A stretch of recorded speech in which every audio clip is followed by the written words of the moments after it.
No Jumper, coolest podcast in the world. And today I'm in here with somebody who is a legend in multiple games. Big Herc is in the building. What up? How you feeling, man? Feeling good, man. My pleasure is mine. I appreciate the opportunity, man. Yeah, I appreciate very much that you were willing to drive out from your suburban abode that you now dwell in and show us some personality over here on the podcast, man. Oh, yeah. You know, I got to come and show some love, man. Right. So you kind of retired from California recently? Yeah. I moved last November. Kind of after all the stuff was going on, I went out to Arizona to visit, and I just fell in love with the place. Really? And within 2 months, I packed up and left. You know, and I'm from California. I'm born and raised. You know, born and raised in Sacramento. Lived all over the L.A., the Bay. So it was just a transition, man. But the people there are great. Definitely. Well, you were just attracted to more of a slowed down lifestyle? It's just the level of living, your comfort zone, as far as just the way you actually deal with your day, as far as just you're relaxed. You know, there's times where I'm chilling in the pool and I'm thinking, what am I missing out on? Right. Why am I just at peace, rather than when I'm out here, I was just on the grind all day, every day, you know, trying to look for this, look for that angle. And in Arizona, the way, you know, the area I'm at anyway, the more suburbia, people are genuinely friendly. And if you meet somebody, they're most likely gonna, you know, show you some love as far as help you out without expecting anything in return. Right. So it's just a different mentality. And I hadn't seen that in a long time, you know. So it was different. I just spent a week in Hawaii, and I very much kind of left with that feeling of like, man, I am so much more relaxed and laid back out here than I am in LA. And I think that's the challenge, is like to hold on to some of that and to bring that sort of peace that is easy to get when you're sitting on a fucking beach all day. Bring some of that back to your regular life, even when you're, you know, hustling and bustling and all jazzed up on caffeine and whatnot. It's finding that zen. You know, my sister's a teacher in Hawaii, and she loves it. And you can't pay her to move back to the States, but I went over to visit, and like you said, it's just your mind is just relaxed. You know, you see clarity, your creativity, I think, is at a different level. And then when I come back here, you're kind of you're juiced up again. It's not like, you know, it's like you have a fresh energy. Right. So actually, when I come back and forfeit, it actually works better than when I was staying here, because I felt like I was just kind of getting drained. Right. Definitely. Do any of your neighbors where you stay at now, do any of them know that you run a fairly successful YouTube channel where you talk about prison shenanigans? Well, it's funny you say that, because I've been in traffic and seen, you know, white guys with 4x4s with flags in the back, and dudes like, you know, and I'm like, you know, roll my window down, Big Herc, man, I watch your stuff, man. Good shit, man. Watch your stuff. I'm like, oh, okay, cool. And I'm looking at the dude like, damn, he watches the fresh out. So it's like, it's crazy, man, because, you know, it's crossed over a lot of barriers. I had a lot of law enforcement. Hey, man, I watch your show, dude. Good stuff. What you're doing, you know. So it's been a lot of positive feedback. That's a crazy feeling right there, right? That's like, man, that's really props. I mean, having that on I've been pulled over numerous times. Cops are like, Big Herc, man, good stuff. I'm in law enforcement, man, and I you know, I watch your stuff. That's interesting. Yeah, I remember one time I was in Queens. It was my first time ever having a cop want to take a photo with me. And I said to him, that's crazy you want a photo with me, because I used to do credit card fraud all over the place in this area right here. And he didn't really look like he knew what the fuck to say to that. I was like, oh, it was like 10 plus years ago. It's fine. But, you know, it's crazy is that the cop hit me up on one of my live streams. He was working the day I robbed a bank. Wow. He actually said he was getting off shift. He got the call, and he says, I remember we were setting up a perimeter to stop you guys on the morning of the bank robbery. He says, now you're doing this, dude. He said, dude, I'm so proud of you. You changed your life. And that was 20-some years ago. Wow. To have that guy still be able to relate and remember me from that day, he said, I remember that day at work. And, you know, the change you made in your life, man, it's just great. That's amazing. Yeah. So let's dig in a little bit to your early days. So you were born and raised in Sacramento early on? Born in Sacramento, lived there like off and on my whole life, between there, the Bay Area, and, you know, used to skateboard, BMX, Really? the whole nine. You know, when I lived in the Bay Area on Treasure Island, which is now something else. It used to be a military base, but we used to skateboard and BMX, and that was a big thing. You know, back then, Tommy Guerrero, Paul Peralta, Mark Gonzalez, I mean, Jesse Martinez, we used to go and skate Embarcadero, Chinatown Banks. I mean, we were into it. Wow. There was only like maybe 3 black skaters. I never would have thought that you would have such strong knowledge of skateboard, BMX. Oh man, I had a all Lister that stuff. Kasai. Wow. You know, I had a Schmidt sticks. I had a couple blockheads, and then I used to skate. That was my thing. I wanted to be a professional skater. This is when they only had Trans World, and I forgot the other Thrasher.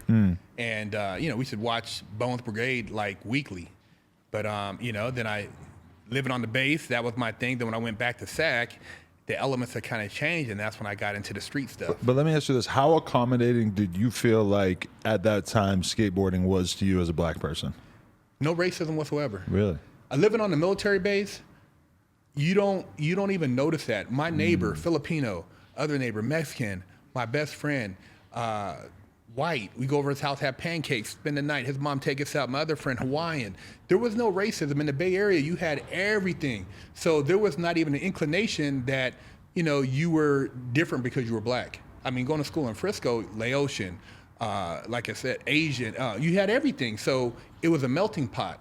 So only time I really noticed skateboarding as far as me feeling kind of different when I went to school, when I moved back to SAC and everybody was playing basketball. Right. Dudes were kind of like into more the hip, you know, it was a little bit different vibe. So I felt like kind of like I was an outsider at that point. Because I feel like I keep seeing articles that are like, you know, this person is like breaking free from the sort of white boy culture of skateboarding. And yeah, there's like a lot of truth to that. But at the same time, I've always felt like BMX skateboarding were very, very open-minded. And also like a lot of the most relevant skateboarders and BMX riders were basically like kids from New York City, LA, et cetera, who you know, a lot of young black kids who like were some of the most important people to ever step on a skateboard or a BMX bike. Yeah, I think that narrative, if they push more of that, because a lot of two of the best skateboarders I ever seen were these 2 brothers who lived on the military base on YBI. And I mean, these dudes could ollie 5 boards. They would ollie, just do crazy stuff, kickflip back in the day. And I'm like, damn, man, you hell ass, but they didn't, it wasn't cool to be a skater, black. You would do it among your friends, like our little white group, but when you went to school, you played basketball. Right. You don't want your homies to know that, you know, with the starter coach that you were a skater. Right. Because then it was like, oh, man, you a weirdo, you know?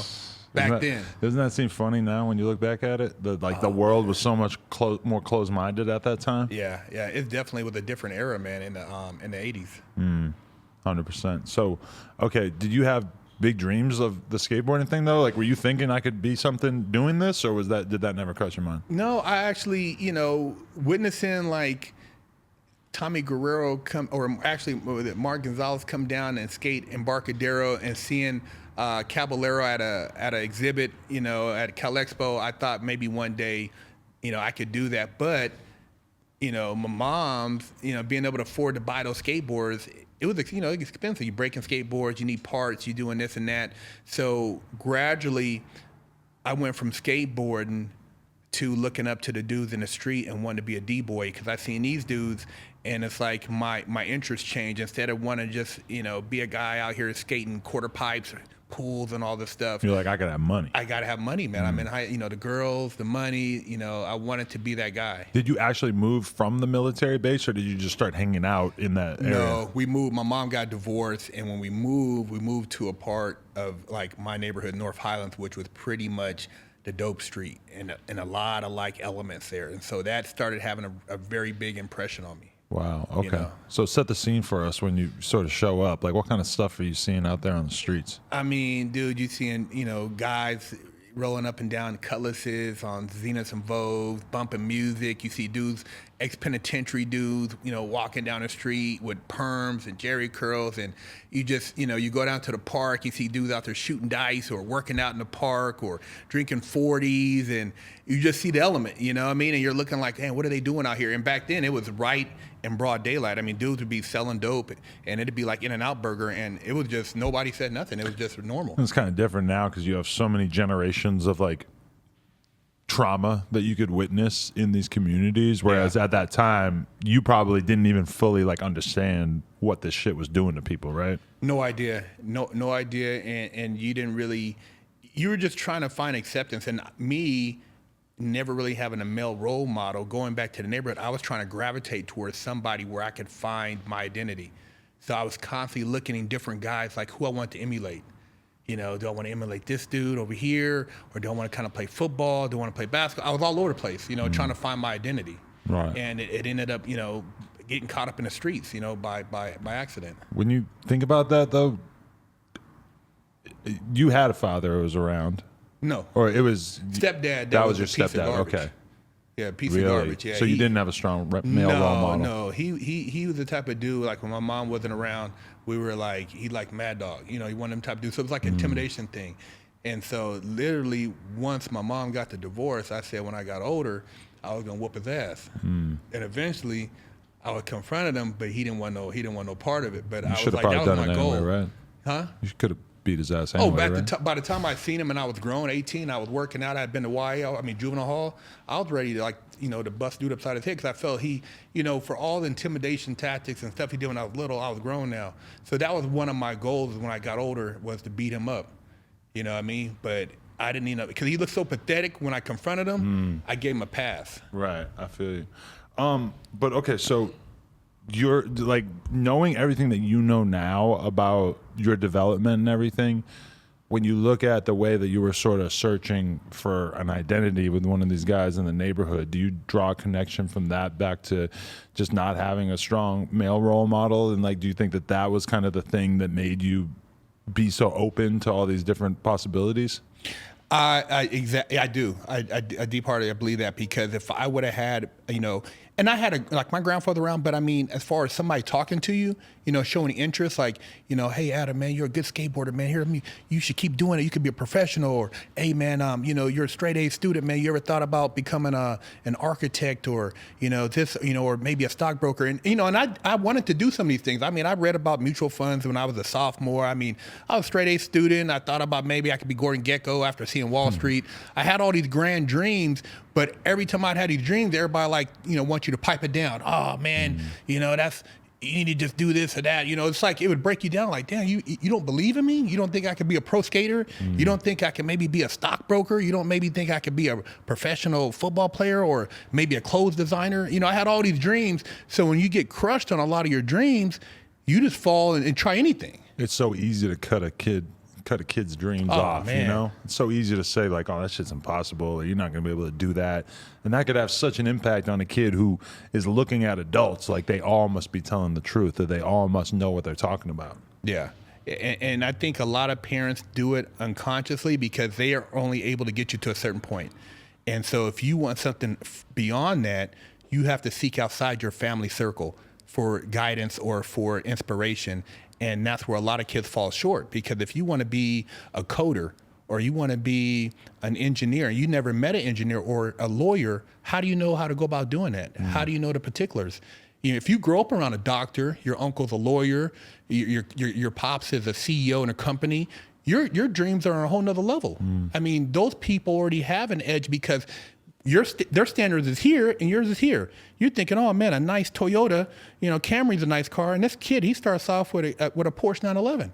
That's his Toyota. So his game is going to be so much more elevated in his level of what he can accomplish, and that's the big gap. Definitely, and that just builds upon itself generation after generation of people who don't necessarily have the role models that they need to push them in the right direction. And when I have conversations with people who, you know, have like a super connected, tapped in family, successful, et cetera, and you realize how easy it is for these kids, where, you know, if my kid were to say, Dad, I want to start a t-shirt company. All right, I know everything about that. I can tell you everything you need to do. You know, if you want to start any kind of small business, I know tons of shit, and I can put you in the right mind state to go out and get that. But if you're lacking that positive reinforcement as a kid, it can be really, really tempting for a kid to go in a bad direction. Well, just think about, like, in the hood, how many kids know what an LLC is? Right. How many kids know how to get a DBA? I remember as a junior in high school, I started a clothing line, and I didn't know how to get a DBA, so I'm looking in the yellow pages, and then I got to try to find a T-shirt place, and I'm going to these warehouses in Huntington Beach, and I'm doing all this experimental stuff, but nobody's helping me. I'm just trying it. I didn't know what I was doing. I found a lady who print T-shirts and try to sell them at school. So if you have somebody that's giving you, like you said, the game of, hey, let me connect you with this person. Hey, go sit over here, and they'll break it down how they start their company. Dude, you're bound for greatness. So it's all about the people who are around you, who influence you, which are gonna and later enable you to be successful. 100%. So how do you start finding your way in Sacramento at that time, though? Like, who do you end up sort of fitting in with? Man, I got caught up in the street element, man. I mean, at 15, 14 went from skateboarding to playing sports and then trying to hang out. 15 eventually went from playing sports to wanting to be a D-boy. Wanting to be a representative in the neighborhood, kind of banging the neighborhood. So I felt like by doing that, it would give me a rep, and then also kind of help me find my identity, because I didn't have an older brother. So knowing that I had to stand up for myself, I had to be extra aggressive. So I kind of took on that persona, and eventually led to me catching a case for selling crack and getting jumped and all type of crazy stuff. Right. Yeah. So did you start to realize that you could develop a reputation for yourself through violence and through your lack of fear, basically? Yeah, because initially I had that fear from being intimidated by my stepdad. You know what I mean? By him, like, kind of deboing me. I said, man, I got to get over that. So, I used to work out in my backyard, do push-ups. I used to have these dumbbells, practice punching. And like I said, if I get into anything, I'm a bust a dude upside his head. So my whole thing was trying to prove myself, even though, because I was already smart, straight A student, talk pretty proper. So people are like, oh, I would have to go extra to show that I'm not soft. Then I went from skateboarding too. So I'm like, I have to, take on these different traits. And that took me down a really dark path, which led to a lot of other things, which it took years to break that, man. It led to me eventually, going to the pen and in the feds. When you look back at that time period in your life, what do you wish that you had done? And in terms of like realistic options, because there are, you have to defend yourself to some extent. You have to make money to some extent in those kind of environments. Like, what do you wish that you had been able to impart to yourself? To be honest, man, I wish I would have never got involved selling drugs. I wish I would have stuck with skateboarding. Back then, I actually have sketches still where I was trying to design shoes, and I wrote Nike, I wrote Adidas, and they sent me a model release, and I tried to design shoes before they had CAD and all that stuff. I was drawing pictures, and so I had a lot of creativity in me that I want to be successful. It didn't like I just crack was the last thing. I was trying to make this money, because I figured, man, I make this money, my mom and everybody be rich. We live in a big house. We, happily ever after. So I wanted nice things, but I just didn't know how to go about getting them. So I wish I would have had more of an exposure and influence, because a lot of that exposure I didn't get till I moved to Huntington Beach, which, the OC bubble, and I seen those kids there, and I'm like, wow, man, but it didn't resonate with me, because it's like I was there by default. I wasn't there because my family had money, but I was going to school around these kids whose parents had money, and I didn't understand it. So it's like, how do I get there? So having that influence, I think if I would have had that mentor or had somebody that took me to, a brokerage house with him and taught me about how to do, how to trade stocks, I could have been a Series 7 trader. It's a lot of things I could have done, man, because I had a drive, but it was in the wrong direction. But do you think that to any extent, like, even if you were able to give that young version of yourself all this advice, that you might still end up going in the same direction, because of the fact that the idea of going to college for X amount of years to then make, a relatively not that crazy amount of money, it can feel so depressing to you as a young person, that the streets really, really do hold that allure, because that's your way to theoretically not have to spend the next however many years that you're going to need to actually get yourself somewhere in the workforce traditionally. Not for me. I think it was different because school was easy for me. I didn't get my first B in school until probably my sophomore, junior year. Wow. I was in trigonometry as a freshman.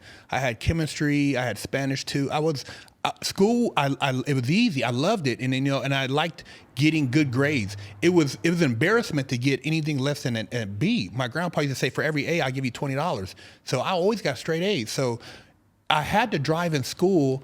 I just needed more direction on where I could have took that drive. So going to school wasn't like it was a bore to me, because most of the people I hung out with outside of that, they were dummies. They couldn't even pass it. These guys couldn't do algebra. They couldn't do basic algebra. They didn't have any inclination to really get to be educated. And for myself, school was something my mom always instilled in me, like studying and stuff. So I was already a studious person. I just didn't have, like I said, the direction with it.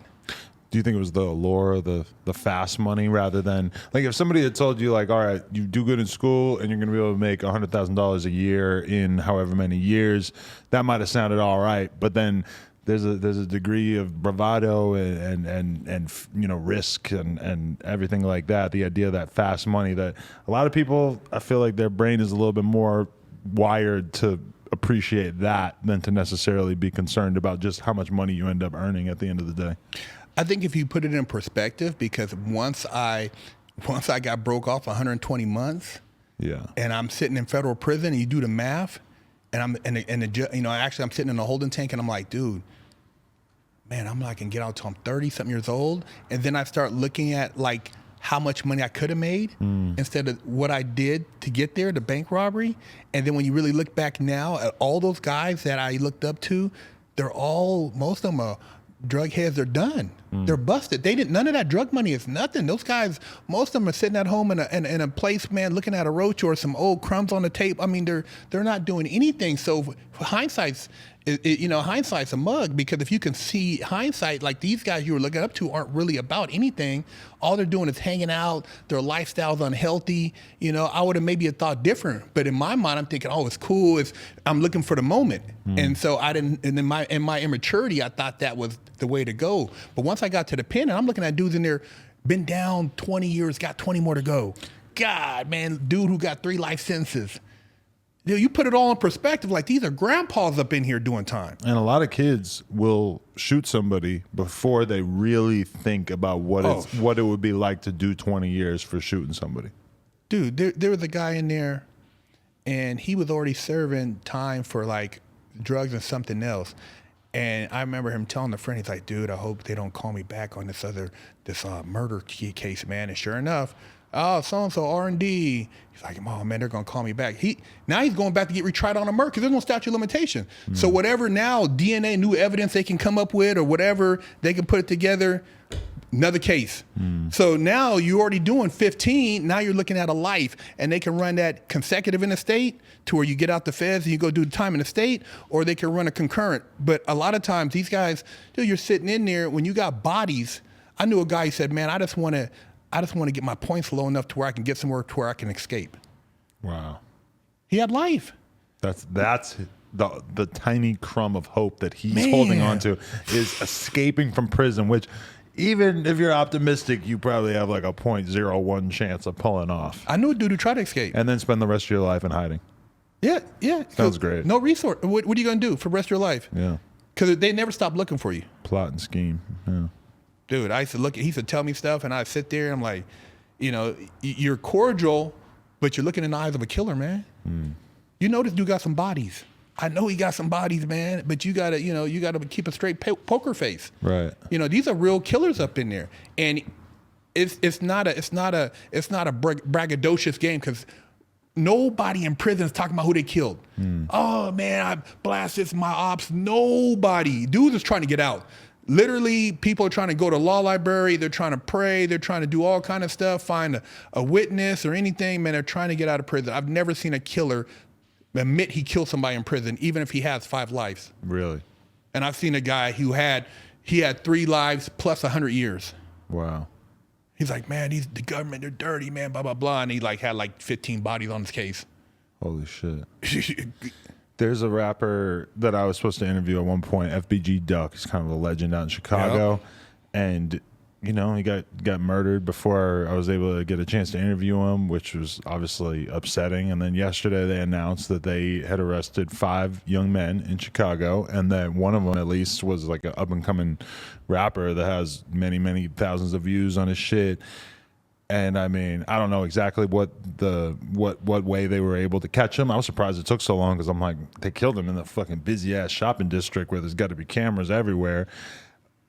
I mean, I'm just, you know, I'm on one hand, I'm so jaded to it because I've seen this play out so many times before, but at the same time, I'm just looking at the faces of these 5 kids thinking, how much could you possibly have thought about the consequences of your action when you went and shot this guy, you know?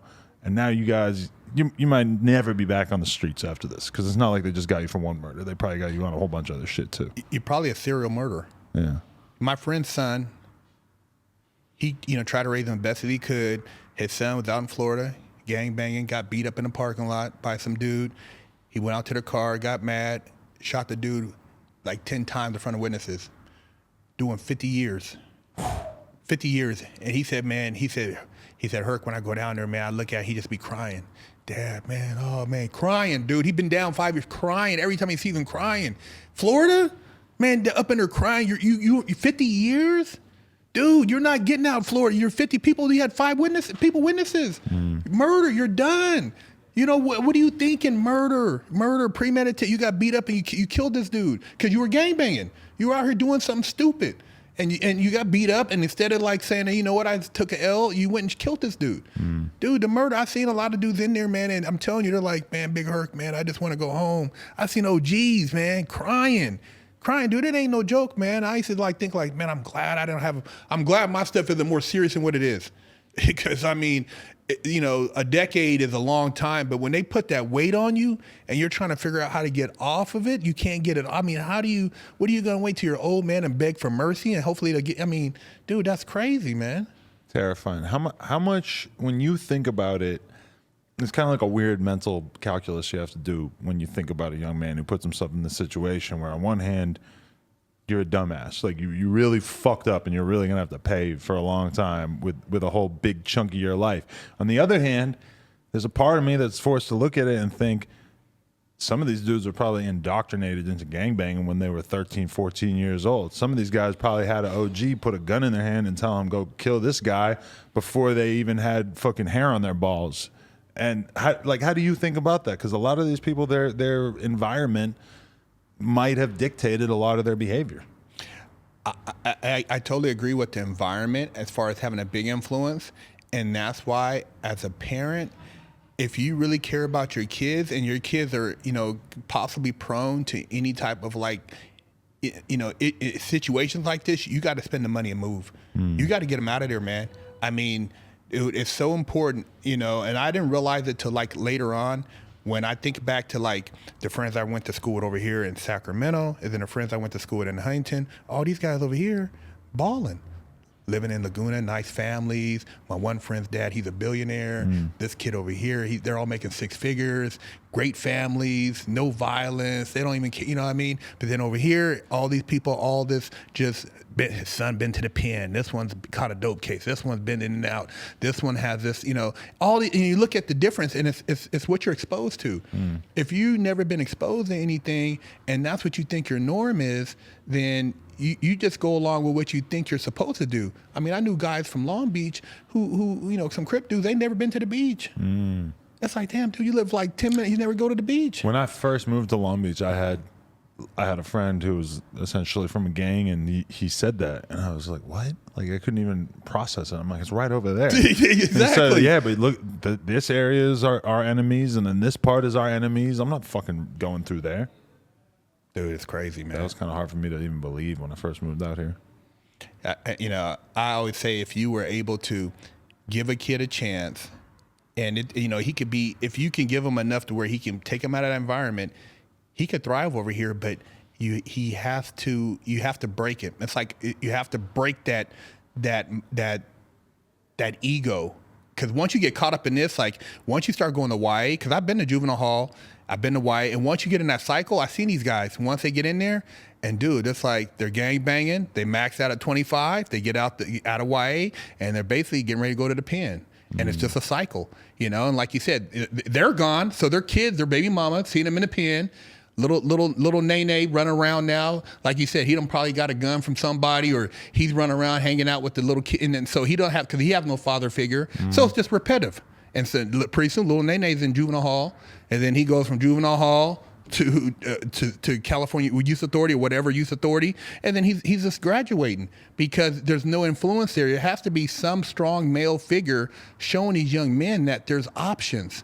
If you don't have that, I mean, I had a great mom. My mom wasn't on crack or nothing like that. She tried, but I need a strong male figure. And honestly, I watched the Vice documentary that you had, where your mom offers a lot of her viewpoint on everything throughout your life. And that really did hit me too. It was like, this is a really, really studious, serious woman. And you can really feel the pain that you put her through, to be totally honest. Like it's intense. Like it emanates out of her, like the disappointment that she felt at different points during your life. And I assume that was probably pretty crazy for you to watch on TV at one point too. Yeah, because there was a lot of things she said that I didn't really think about, man. But, you know, I crushed her, bro. You know, and I think about that, like, you know, when you're out there doing dirt, even though I never disrespected my mom or called her out of her name or any, you know, I make sure I kept all that stuff away from the house. But at the end of the day, I'm her son. And then when she hears about this, she's like, how'd I raise that? You know what I mean? How'd it end up there? You could tell that your mom wanted more than anything in the world to protect you from that, and that she had to live through the painful realization that there wasn't anything that she was going to do to stop you from figuring the shit out on your own. Yeah. Yeah, I had to bump my head, man, multiple times, you know, until I finally like woke up like, whoa, you know, oh, where am I at, man? I'm in a dungeon, you know, and it's like, oh, I got it. I got to change. I don't want to be here. Right. So when you were in prison, or your early experiences being incarcerated, where was your head at during that time period? Had you fully sort of absorbed this like hard-headed gangster persona as like a defense mechanism against all the shit out there? You know, when I was in like juvenile hall and the boys ranch, everybody in there was gangbanging and selling dope still. So literally, like, you know, when you would go to visiting, you see guys in there and their parents had, you know, rags on their head, blue rags, red rags. Everybody was banging. And when we had weekend passes, a lot of these guys would go out and sell dope on the weekends and come back. So I'm seeing this, and then I'm also kind of like mad because I'm not getting visits from my mom every weekend. So I'm kind of holding on to some resentment, which is still kind of keeping that just street element brewing in me. So I never really shook that. Even though I stayed out of trouble for a little while, I still had that edge because I was around these guys and I was still trying to figure out my identity. So I hadn't totally, it didn't really kick in to that, you know, to leave that lifestyle. Right. Definitely. So your first time being locked up, though, was for selling crack, and how long were you in that time? Like, and how do you break this down? How many different little bids did you do before the big 10-year one? Okay, when I was 15, I got busted for selling crack, and I ended up doing a little over 6 months for that. I did 2 months in juvenile hall, and then 3 months, 28 days in a boys ranch. Then I got out. My mom got married. We moved to Huntington Beach. I stayed out of trouble with nothing to do. Huntington Beach is surfers, skaters. It's a totally different environment. I'm like, wow, this is different. I felt like I felt like I didn't fit in. I was a square out of water. And so as soon as I graduated, I moved right back to SAC. Right back to SAC, right back banging, right back getting in all type of dirt. What was it about Huntington Beach that was so boring to you? We just had the conversation about how much you like Arizona and how I had such a great time in Hawaii, because they're so peaceful and laid back. But was that not speaking to you at the time? You know, I just didn't understand it at the time because my lack of maturity. And then my mom moved my senior year. So I either had, you know, I didn't really have anywhere to go. I didn't really get an invite to go East Coast. So my only backup plan was to go live with my grandparents in Sacramento. But if I could have stayed in Huntington, I probably would have never got locked up. I would have never gotten in trouble. When I got back to Sacramento, it was already expected because all my homeboys were selling dope. My other homeboys were robbing drug dealers. You know, I was going to go to college, but I mean, really, what was left? I mean, it wasn't a whole lot of hope in Sacramento. So eventually I ended up getting caught up in a home invasion. Right. Okay. So at what age was that? And had you done a bunch of those at that point? Was that like a regular hustle for you? No, you know what, man? I gave a guy a ride, and he's supposed to be, you know, a lick with some weed and this and that. We're gonna split it up. I'm like, oh, I'm gonna have a little bit of pocket change, you know, going to spend a little money. I ain't got to worry about a job. Anyways, you know, did the home. I gave him a ride. They did the home invasion. Okay, they got away. He ended up getting caught up later on. And then like everybody got arrested after that, like 6 months later, and I was 18. So I was locked up from 18 to 21. I ended up getting, I think, 3 years, and I did 2 years, 8 months, and CYA. Okay. And more of the same shit? Was that, or would you describe that one any differently than the others? In CYA, man, same thing. I was young, didn't really have anybody older like getting at me as far as helping me kind of find my way. I did some positive things in there though. I ended up going to fire camp. You did a bodybuilding competition, did some art stuff. I was doing positive stuff in there, but I didn't know what I was going to do when I got out. So I was still like a lost kid. I was just in there, just, you know, living by the whim. So when I got out, I still hadn't really found my direction in life. So eventually, I got involved in other stuff. You discovered bodybuilding in there, and that's how you got excited about lifting weights and shit?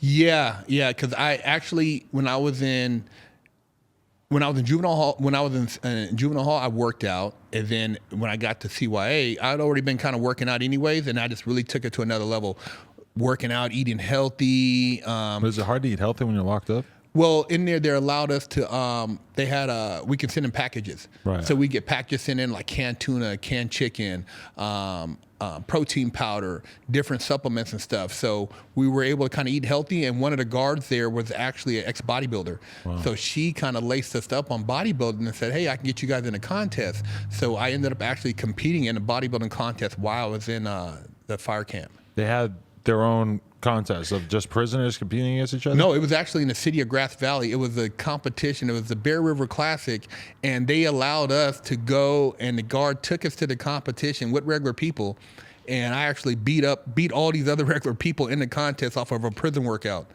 So I'd be pissed. I'd be like, this dude don't got nothing else to do. He gets to work out all fucking day, and he's gonna come and beat my ass in this contest. Yeah, that was pretty dope, man. I got a big trophy, and the guard, everybody was like, man, I couldn't do no wrong after that. Did you ever pursue that super seriously after you got out, though? You know what? I didn't, because once I got out and I started looking at like how I could support myself, I'm like, damn, there's no money in bodybuilding. No, I've heard that from a lot of people over the years. There's no money. Yeah. It's like, damn, you know, in the picture you see a guy with a Lamborghini, he's swole, hot chick. You're thinking, damn, okay, I'll get out here, I'll be buff, I'll just make money. And you're like, dude, it don't pay nothing. I think if you're like the top 10 guys in the world, you can make a pretty good living. But besides that, there's hundreds and hundreds of dudes that are never going to make shit. Living out of their cars. Yeah. Horrible, man. Swole, dude, swole. You looking at him like, damn, that dude, he lives in his car, bro, and he rents a room over here. And you got to basically treat your body like a science experiment, putting all this crazy shit into yourself. Extreme, bro. A whole nother level. You never got into steroids? No, not like the whole thing about that. Once I started talking to guys and realizing like real dudes like telling me like, because initially I thought, oh, the Joe Weider stuff, I'm taking this, doing a creatine, do the extra protein, do some of this other, these different type of over the counter supplements they have. Yeah. But then it's like when you realize that those guys on those bottles ain't taking that. And in order to get that way, you got to take a lot of this other stuff. And I'm like, dude, how do you get that big? I mean, I don't want to, that's too much. I didn't want to put my body through that for no pay. It's not like you're an NFL athlete. You can't get a Nike. You're not getting a shoe contract, Nike. You're not getting Adidas. You're not getting a Rolex. You know, you're not getting anything to endorse to support that. So like you said, at the end of the day, you're abusing your body, but you're not really, the financial gain is not there. When I was like 21, I got real into working out and was so fascinated by it. And then within 6 months, I had basically like figured out how fucked up the whole industry is and how terrible what they're doing to their body is with the growth hormone and all this crazy shit. And I was just like, yeah, you know, working out is great, but this shit is crazy. No, that's why I just do it to stay young. You know what I mean? Yeah. I don't compete. It's not worth it. Right. Definitely. Do you ever feel, how much of a difference did you feel like the working out made in terms of your ability to beat somebody's ass though? Was that like a big part of it? Oh yeah. Hell yeah. You know, being in shape, because even in the pen, being in shape and being able to like, you know, kind of hold my own made a difference in people wanting to challenge you. Because if you are, say, like you said credit card fraud. So a dude asked me, you know, because he always see me studying, going, he said, Big Herc, what you in here, man, for credit card fraud? I said, nah, bank robbery. He said, oh, man, you had a note, huh? I said, no, I didn't have a note. I had a pistol, man. It was a hostile takeover, blah, blah, blah, high-speed chase. He's like, oh, okay. So why are you always going to law library then? I said, man, I'm studying, man. Maybe I can find a way to get out early. Maybe there's a new law. Maybe they made a mistake in my case. He said, man, why don't you just do your time, man? I said, man, why don't you do your time? Oh, man, what you trying to say? And dude squared off on me, so I squared off on him.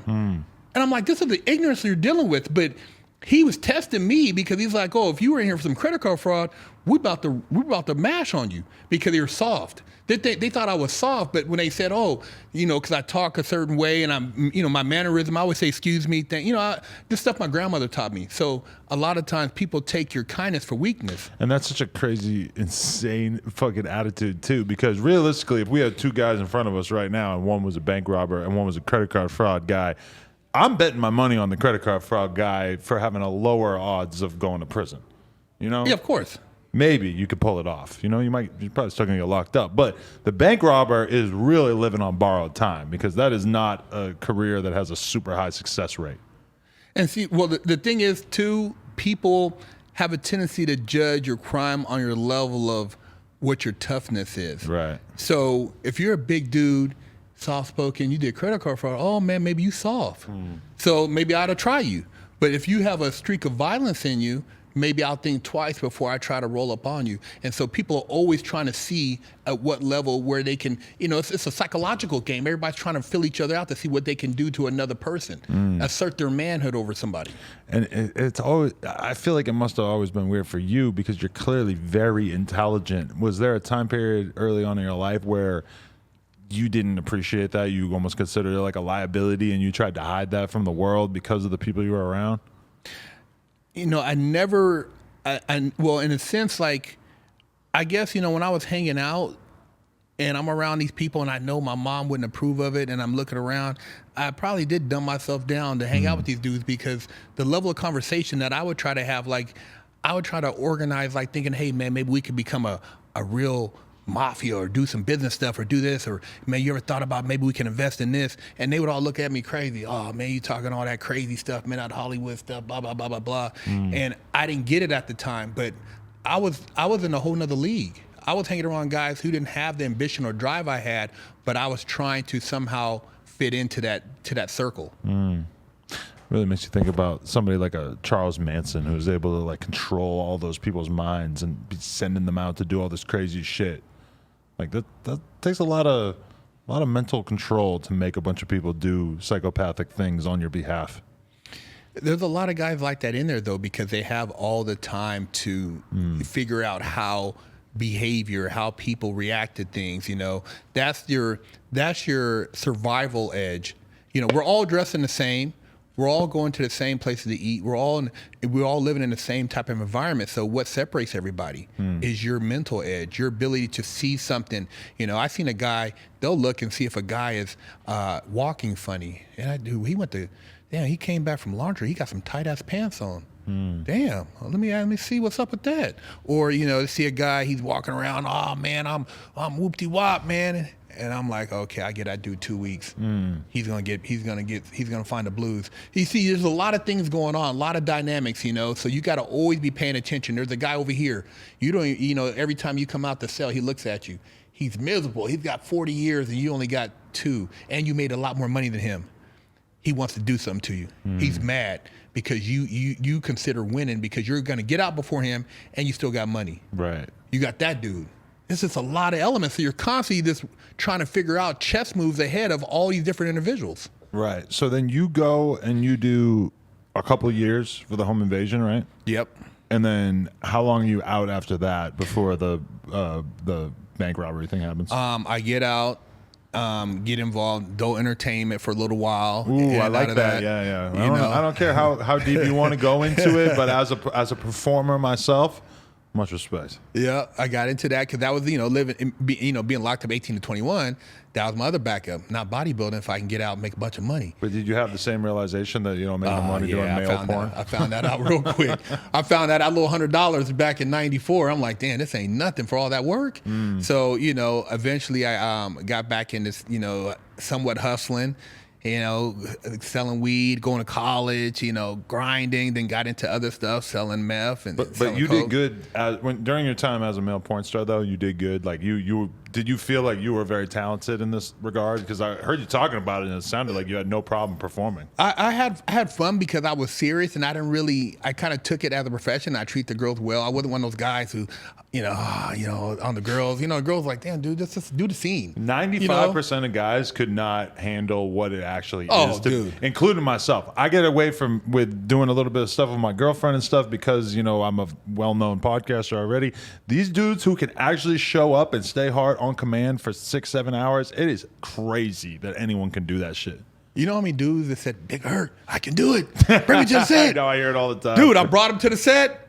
Oh, boy, what's up with your boy? What's up with your boy? I'm like, dude, man, I told you. Oh, man. So dudes talk all that mess, and it's like, it's a whole nother world. You got, back then, you got, like, imagine all these lights, and then you got a boom mic, and then you got all these people around you. Go. And it's worse than we're making it sound because these days you have to shoot all the photos before you actually have it. So you have to take photos in the positions before you shoot those positions. So you got to start over again. Exactly, bro. As soon as I realized that, I was like, bro, these dudes are heroes. This shit is insane. And then what about the stunt guy? The guy who's waiting for you to fail. He's in the back. He's like, you need me to come in? Right. And then they're looking at you like, if you fail, the word circulates. Oh, man, your Herc is not that strong. I know how hard it is because I've heard so many stories from so many different girls about dudes who do this for a living, who are experienced and professional and trying to do a good job, who have completely failed and basically fucked up the whole thing. And when I hear the girls talking about it, that's when I really realize how difficult this shit must be for some of these dudes. Yeah, it's rough, man. And I did, I worked in that industry 94, 95, then came back 98 to 2000. And, it was like, I always felt like I was there, but it's like, man, it's something bigger for me to do. So, and I couldn't, a lot of the guys, it's very cutthroat. Dudes talking behind your back, oh, Adam, blah, blah, blah, or, oh, this and that. So they're gossiping about you and dudes hating on you because you got your own thing. And, I remember guys seeing me, oh, man, that's your girl? Does she know you do porn? I'm like, dude, what do you, dudes trying to hook up with your girl behind your back. I had dudes call my house and tell my girl where I was at. What? Yeah, back in the day, remember the old recorders? They would call my house phone and then basically say, oh, yeah, Herc was over here, blah, blah, blah. I'm like, dude, how is she finding out? These same dudes. That's next level hating right there. Oh, dude, man, smile right in my face. I found out. Do you ever look back at that time period in your life and you're like, well, it didn't work out, but at least I have some fairly legendary chicks under my roster. And you know what? I was one of those dudes. I didn't do a lot of talking. If I said I was the type of dude. If I said I was gonna sell dope, I sold dope. If I said I was going to rob, so I robbed. If I said I was going to try BM, I did it. So I did it, and then I'm beyond it now. But at least I said that I'm somebody who keeps my word. If I say I'm going to do something, I'm going to do it. Right. So that's how I kind of look at it. I mean, I don't really like, the people that are in it, more power to them. But it's just like after I got out and seen the game, I'm like, a lot of those guys, I'm like, dude, I done passed them up. Definitely. So, okay, you do your little stint doing that, and then at some point, do you give up, or do you get caught up while you're still doing all that? I was actually, when I caught my bank robbery, I was still, doing porn at the time here and there. I was still doing scenes. So, for whatever reason, my mind was still on that gangster mode. So when the opportunity to rob the bank was presented to me, I entertained it, thinking, oh man, it's just another little lick. I could just add this to my, to my resume, and it just turned out to be all bad. It just was a horrible choice, and it was the buildup that led to that. Though it wasn't like I woke up one day, someone robbed a bank. I had already been doing so many other things as far as making choices that led to that choice. So the buildup. When I heard you talking about that stuff originally, I was like, you must have still been at a point in your life where you were impressionable, where somebody could come to you with a little plan and you didn't have, like, you know, if somebody came to me tomorrow and said, hey, I want to do this, this, and this fraud scam thing, you're going to make $5 million, I would be like, bro, I already got a track that I'm on. I'm cool, you know? Yeah, now, yeah. You still hadn't really found that thing that was tethering you to the path that you were on, right? No, I still had that edge. I still had that, like, I can still go get it. You know, I wasn't nowhere near in the mind frame I'm in now. Right. You know, and it's crazy, man. Like I said, that whole incident, it led to where I'm at today, but I know it was always something bigger because I'm the only one who's still alive from that bank robbery. Right. And both my co-defendants are dead. That's pretty cool. And they didn't die in prison? One of them got out, did less time than me. He probably got out, did like 6 years. He got lupus, died like within probably 2 years, 3 years of being out. And the other one was the guy on Skid Row who got in, you know, they said the LAPD was doing a cleanup and he got into it with the LAPD and he got shot like 5 times. Wow. But he went crazy in prison. If he was in Skid Row, it was probably not going in his direction anyway. He had did majority of his time in the middle ward. Wow. He went crazy in prison. That's fucking nuts. Lost his mind. Damn. Yeah. When you look at your life, do you ever feel like that you've lived such a life that you're kind of shocked that you're still here today and it feels like the person that you used to be in your 20s or whatever, that's this other guy. That's this guy that it's almost hard to even remember that you were that same person. Sometimes I feel that way. I do, and I try to reflect and think about, like, when I see like other youngsters, I'm trying to reach out to people like, what was my mind frame at that time? Because I can't even begin to think about entertaining a lot of the choices I made then, you know, as far as how far I came. And yeah, it's just a crazy period, man. I mean, to go through that, and the whole time I did time in prison, I didn't get one visit. So I did 8 years, 8 months with no visits, and I had to basically try to figure out, like, was I just that much of a piece of shit? Nobody wants to come see me? And now I had to turn that not into, like, I'm gonna get out here and be worse. I gotta use that to prove everybody wrong. So my whole thing was to get out and be successful, to show that I made a mistake, rather than, I always knew you was a knucklehead. So I had to try to reverse that. Were you even trying to get people to visit you? Were you reaching out to your family or your friends? At the end of the day, like, my family that was on the East Coast, I was on the West Coast, and then, none of your homies wants to come see you in prison, because that's bad juju. Nobody really want to come see you in prison. Yeah. And then, I didn't have a girl, and so, I just kind of thought, like, I wouldn't want to really put nobody through that anyways. They have to go through these, because prisons is way out in the middle of nowhere. You get out there, you have to go through all the stuff. You have to, get approved and this and that. So I just figured that it would make me stronger. So when I got out, I would be more disciplined in what I needed to do. So it just worked out that way. Definitely. So was this your first time in being in like real prison, or it was like a different level of federal prison at this point? Well, federal, I mean, before that I had only been in, like, the California Youth Authority, but, federal prison, going to USP Lompoc back in, 2000, at that time, where, people are getting stabbed on a monthly basis, and you just really see the reality of it. I had an epiphany, man. I just felt like, my life, I have to find my purpose, my calling. So it took me on a whole nother, like, spiritual journey, spiritual path. And I just really separated myself and then just kind of did my own thing. So it's like a new beginning for me. So did you go in there still holding on to some of the sort of, tough guy or like gangster mentality you had before? Or did you go in there already knowing that you wanted this to be your last time being locked up? Actually, when I was on the beach, the day they arrested me, I got arrested on the boardwalk in Ventura County off the 101. And when I was laying there and they were putting handcuffs on me. They pulled you over?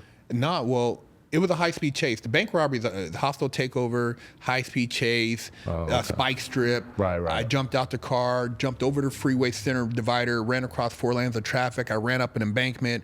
I was trying to find somewhere to hide. I figured if I can get somewhere and hide, maybe I can, I can elude the police, and there was nowhere to go. Everything was, like, locked up. And so I ran on the boardwalk, and then they said, hey, get on the ground. And I got on the ground. And then when I cuffed up and they were, like, laughing and stuff, I'm, like, looking at the ocean. I'm like, dude, it's a wrap. And the dude who arranged for this whole robbery to take place ended up being the dude who snitched on you? No, that's the guy who went in the bank with me. Oh. He snitched, but then he felt so bad, he tried to take it back. And then he got the max when he got sentenced. Because the cops were so mad that he tried to recant his statement? Well, no, because the judge said they were going to give him a deal for like 6-7 years. I was looking at the most time because I had the most intensive criminal record. Right. This guy's never been in trouble. But he felt so bad for telling. He's like, look, man, I'm going to tell him I made it up. And he tried to go to trial. And you don't go to trial in the feds once they have the discussion. I mean, he told everything. Yeah. And so he went to trial and they gave him like, I want to say like 17, 18 years. 19 years. So he went crazy in prison. He stopped showering, was talking to himself. He did a lot of his time, I heard, in the mental ward. Wow. Good. He just lost his mind. That's insane. And then got out, never checked into his probation, and just went to live on the streets. Just lost it. He wanted to be an actor before that. This is the same dude who got killed. Same dude that got killed. Wow. Yeah, lost it, man. It's just like, I was watching the news, like, Charlie Satterman got shot. I'm like, damn, that was my Cody. Living on Skid Row, bro. Living in a tent. Wow. For every person, yeah, because my store used to be in Skid Row, and I would always be looking at people just thinking, like, the story that got you here has got to be some shit. Because a lot of them are too fried to even fucking tell you what their life, not that you would even maybe necessarily believe them if they told you, like, that they did 10 years for a bank robbery. A lot of those people, I'd be like, yeah, all right, like, whatever. Like, they're schizophrenic. They're saying you crazy would never shit. know. But, I mean, everybody down there got a story. For sure. So, okay, you get locked up in there, some cultural differences than what you've dealt with before, but did you have like a relatively easy time getting to fitting in there, even though you were kind of trying to change your ways? Yeah,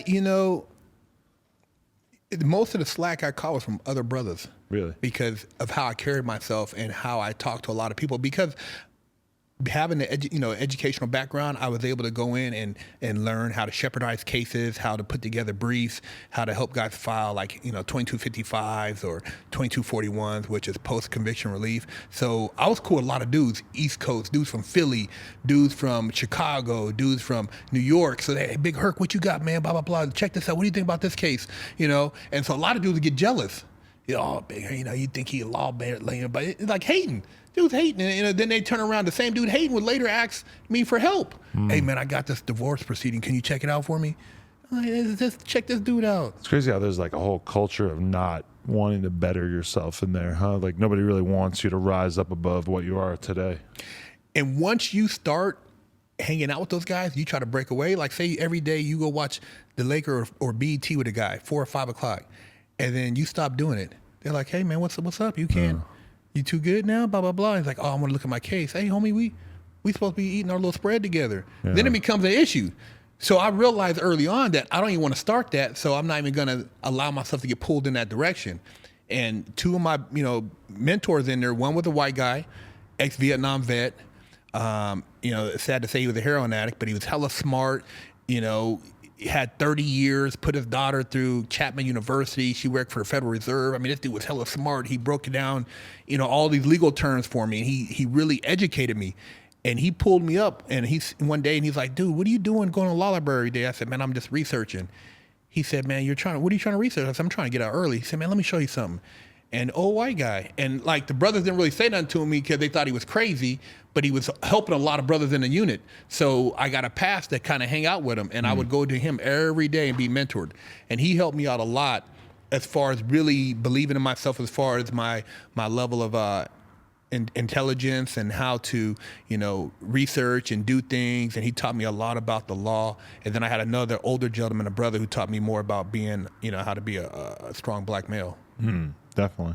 So yeah, did you feel like you kind of figured out the person that you wanted to be once you got out for the first time in your life while you were there in a lot of ways? Because it sounds like you really kind of like figured out the man that you wanted to be. Yeah. That whole time, I felt like really after about a year, I was ready to come home. I knew I was ready. You couldn't convince me to commit another bank robbery. I wasn't going to entertain no crime. You couldn't sell me no bullshit. I wasn't going to get no kilos, none of that. I was going to get out, get a business, or start start something, or, I was ready to get out and be successful. So basically it was Groundhog Day, day after day, year after year after that point. And I just kind of developed my own group of, guys I would study with, and we all worked to better each other. And so when I got out, the transition was a lot easier. But I found myself, and at that point, there was nothing you could entertain me with. I didn't talk about anything criminal. I didn't, tell war stories. A lot of guys tell war stories, and it's, they keep rehashing old stuff. I let all that go. I didn't talk about any of that. And did the environment sort of allow you to make that clean break? Because when I was watching one of your not recent, but like a couple of years ago, you made YouTube videos basically about what to do if your friend or your brother was basically being raped in prison. And, your attitude was basically like, you really have no option, but it's time for you to fight. Like, you have to defend yourself. There's no other way around it. I mean, like, were there situations still like that while you were locked up, even once you had decided to change your life, where you still felt like I gotta put some work in, even if it might be putting me at risk of having to do some more time? There was a situation where I had a group of guys. I had a pretty diverse group of guys in prison: Korean, white, Belizean, black, Mexican. We all would study together. And one of the guys at one of the spots out of that, he was getting visits, and he wanted to start bringing drugs into the prison. And I'm like, dude, he's like, what do you think? Blah, blah, blah. We start making money. I know some dudes up in here. I said, dude, this type of spot, bro, there's a lot of snitches in here. You're going to get caught. You're going to get caught up, and it's going to bring us all down because we all hang out together. So they're going to think it's a conspiracy. And he got mad, and he's like, oh, man, you always trying to be the shot call, trying to tell everybody what to do, man.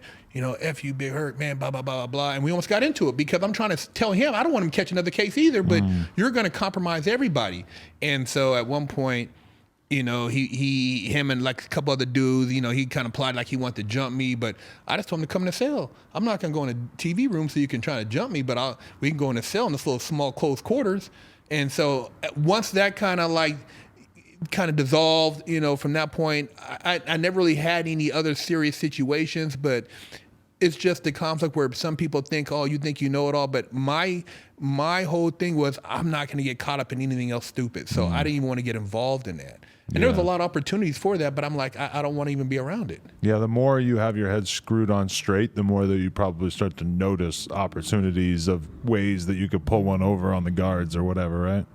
And there's dudes talking like, hey, man, so-and-so's got a hookup, I can get you some bird, or this guy over here, he's got he might have a plug on the street from Molly, or when you get out, holler at me, blah, blah, blah. Or I know I can see you're about your work. You can get a lot of connects. You can go in there and come out with a list of connects, and then, in a month, start making moves, but that's that same direction. So I didn't even want to entertain any of that. So I just focused on legitimate business ideas that I could do when I got out that would allow me to be successful without having to go back to anything criminal. Right.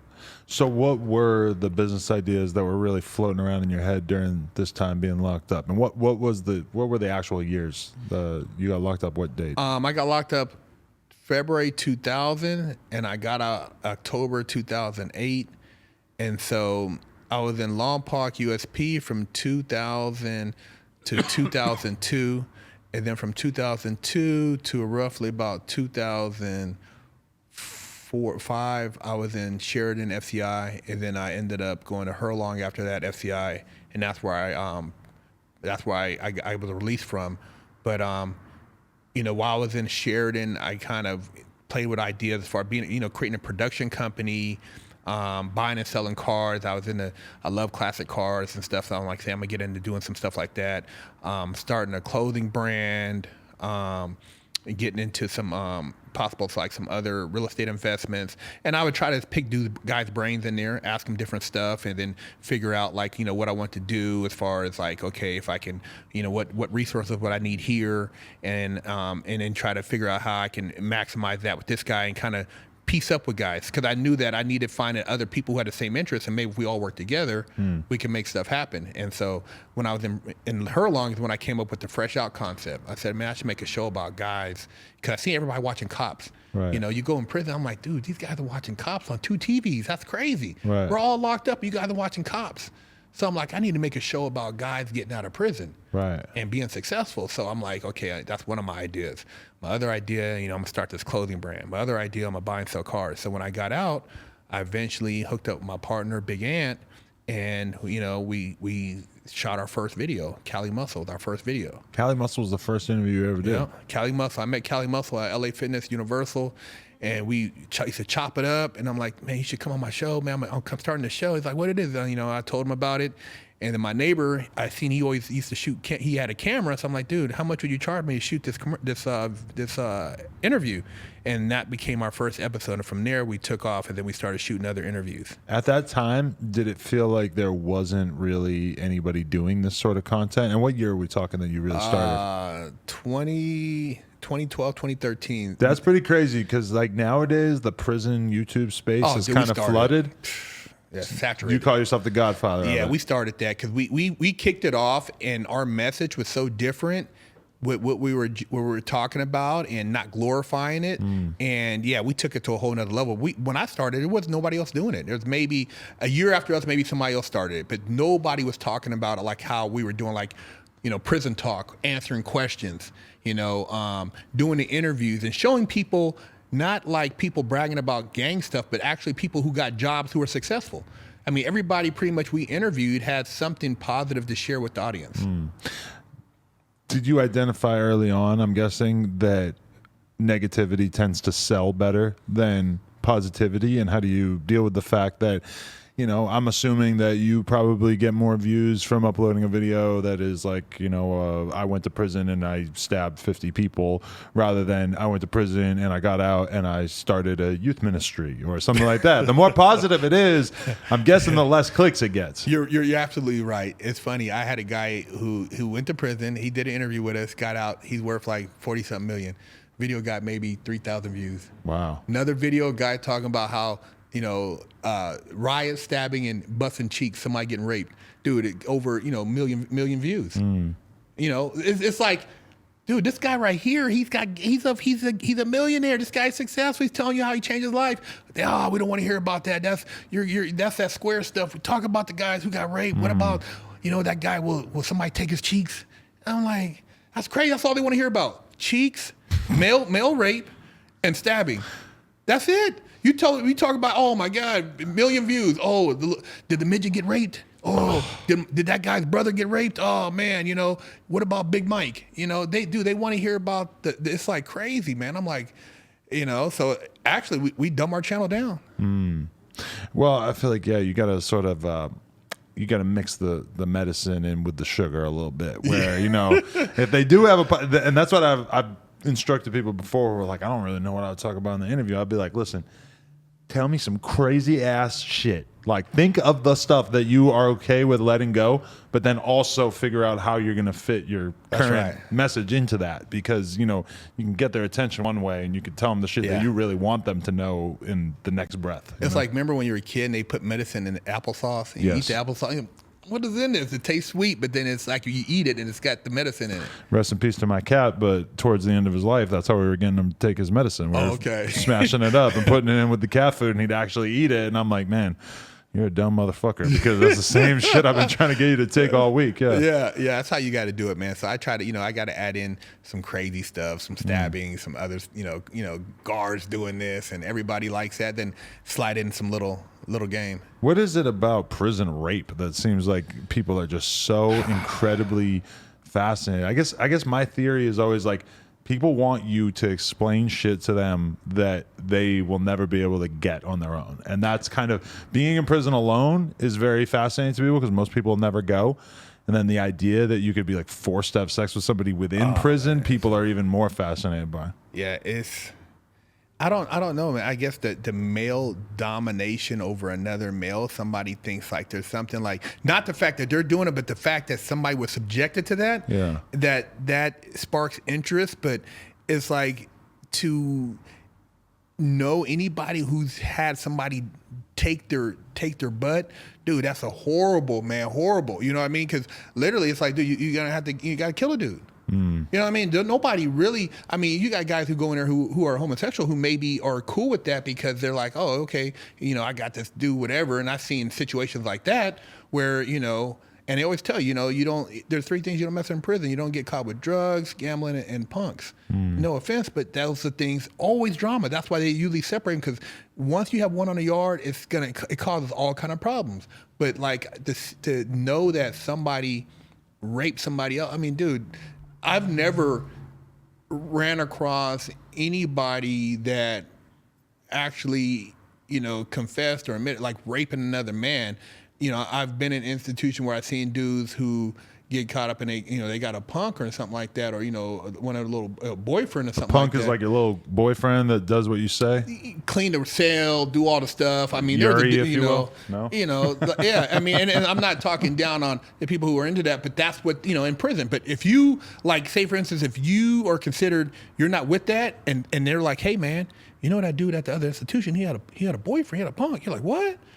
Now, if they warned you and you continue to socialize with that dude, you're a suspect. Damn. So you can't, you got to cut him off completely, because even though I might have been your dude, you got to cut him off because you can't cross those lines. So it's a very straight line. There's nobody I know, no gangsters, you're not doing that to another man and hanging out with the homies. Nobody's respecting that. Yeah, because I've been hearing about shit like that my whole life, but I never heard a single dude admit to it or say anything like that. You know what else is like that too, though? I always hear about how, basically like people getting the date rape drug is really common. I never heard a dude admit to that, acknowledge that ever. But you'll hear girls talk about how they got something slipped into their drink all the time.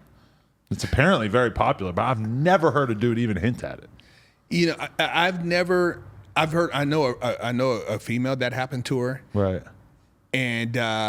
And then I know a guy, he used to tell me that he said he possibly thought he was drugged before, but he caught himself. But and it was in a situation where there was some at a place where there was a lot of males, and he thought maybe somebody slipped something in his drink. So I've heard of it happening. Yeah. But it's like in prison there is no slipping nothing to your drink. It's just a dude trying to right. And and another thing you got guys, like a dude told me, he's like, dude, there's a guy. He's walking around. He has these tight ass pants on from laundry. You don't wear. They charge you. You just tell them, I'm not wearing these. You go to the hole before you put on some tight pants that show. So when you're doing that, you're basically advertising. Wow. And somebody's gonna. I mean, these guys are gonna try you. You got dudes that they're masters at manipulation, and busting cheeks, and power. Yeah. And they're masters at busting masters, cheeks. man. I mean, dude, they don't care. They're doing life. You know what I mean? They're on some predator shit, man. Horrible. That's scary to think that you could be a heterosexual guy who would get to that point in your life that your options were so slim and that you had so little to do that you would rather take some cheeks from Kyle down the hall. Yeah, they and the dudes do it slick. They try to. You don't ever sit on it like dude try to sit on the same side of the bed as you, or come from the shower and stop at your cell. Man, you don't. Man, you better put some clothes on. You don't come over here with your towel on, man. You know what I mean? What you trying to? You're trying to bust my eyes? Right. You know what I mean? Somebody told me one of the main things is that if somebody leaves like a candy bar on your bed, you shouldn't eat it. No, you never eat a candy bar or somebody you try to share a joint. You don't share a joint. You don't smoke somebody else's cigarettes. But that's like in a movie. I've never seen that. What you'll more or less see, like if a dude thinks somebody's soft, like a dude will go and like on the way from the shower or to the shower, he'll stop at another dude's cell and be trying to talk to him when he's not dressed. That's weird. Like trying to like he's like almost like a dude talking to a girl in his swimsuit suit. Like, hey babe, what's up with you, girl? Blah blah blah blah blah. Right. So if this dude is starting like, dude, don't you don't have your boxers. You know what I mean? That type of stuff. So when they'll start doing that, the next thing you know, the dude to try to say, hey, let's look. Show you a fiend book you guys looking at together. Oh God. What are you doing looking at a fiend book with another dude together? You don't do no shit like that. He's feeling you out to see how open to it you are. Like how you respond. Like, oh, look at this. You know what I mean? Dude, you never do nothing. If a dude gives you a book in prison, you take it and go. Really? He puts it in a bag or something, you go. You don't look at the book with him. He don't need to show you any of the pictures in there. When he's trying to show you the pictures, he's trying to see how you're going to respond to him showing you those pictures. Right. And so these youngsters out there, don't let no, and they do that, they're like, oh, okay, he's cool with looking at the book with me. Right. What's next? You don't want to give anybody anything that they could use against you. No, and he's trying to see how far he can take it. These are all little tests. That's no different than you going with a girl and you turn on an adult movie, and if she's cool with it, you're like, oh, okay. You see what I'm saying? See the trick? It's the same thing, but with a book. Man, I would never want to put on an adult movie around a girl without like explicit permission. That feels like it would be pretty fucking awkward with a lot of women. Of course, but you see my point. Yeah, you know what I mean? definitely. But if she's cool with it, you're gonna be like, oh, well, she's down. You know, you're not gonna go from looking at Chevy magazine to pulling out an adult book and be like, right, hey, check this out. Definitely. You know. So okay. That early stage in you making content, though, your first piece was you talking to Cali Muscle. Like, how was that experience, and how did you gravitate towards that feeling of like, okay, you know, I'm on camera, and now the pressure's on. I gotta make some content that the people will enjoy. Did you feel like you kind of hit it on the head right away, or how did you take to becoming a content creator? I just kind of like tried to be natural with it and ask questions I thought people would be interested in. I mean, my first attempt, I had a generic camera that I had got before I got out of prison, and I tried to film some stuff, and I didn't have the proper mic. I shot it by, it was noisy, and the person interviewing me, it wasn't very, the audio was very bad. So when we did Cali, we got somebody who's professional, and I just kind of asked them questions I thought that the audience would be interested in. And so as I started going, I got better at my conversation, and I didn't really know where we were going to go with it. I mean, we kind of figured we wanted to build a brand, but the brand kind of morphed into itself as far as after that, with other people coming along and people emailing us, hey man, can I do an interview, or, can you ask this question? And it just kind of like turned into its own little animal. Right. Yeah. I mean, that must have been a pretty great feeling though, just, thinking about all the different things you did throughout your life in order to try to make some money, and then all of a sudden you're getting a check from YouTube that's like, hey, you got this many views, here's some money. I mean, that must have felt pretty powerful. Like, damn, I spent a lot of fucking time behind those walls to get some money, and now here I am making money off of just sharing my life with people. I always tell people, I say it's like you're a walking ATM. So if you got all these guys rapping, making fantasies about all this stuff, and you lived it, why not bring that to life and share that on a platform where you can monetize it? So I always looked at, I had so much I had been through in life, why not share that and try to monetize that and also help people at the same time? So that was kind of like my big goal, was talking about my life experience, but not glorifying, but just sharing, and at the same time, maybe there's a life lesson in there. Right. No, definitely. There definitely is a lot of life lessons in all that.